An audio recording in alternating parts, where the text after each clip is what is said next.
நான் என்னை பார்க்கிறேன் ஏதுமில்லாமலே இயல்பாய்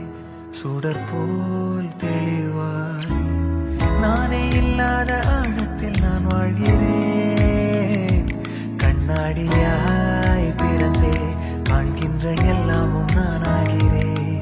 இரு காலின் இடையிலே உரசும் பூனையாய் வாழ்க்கை போதும் அடடா எதிர்காணும் யாவுமே தீண்ட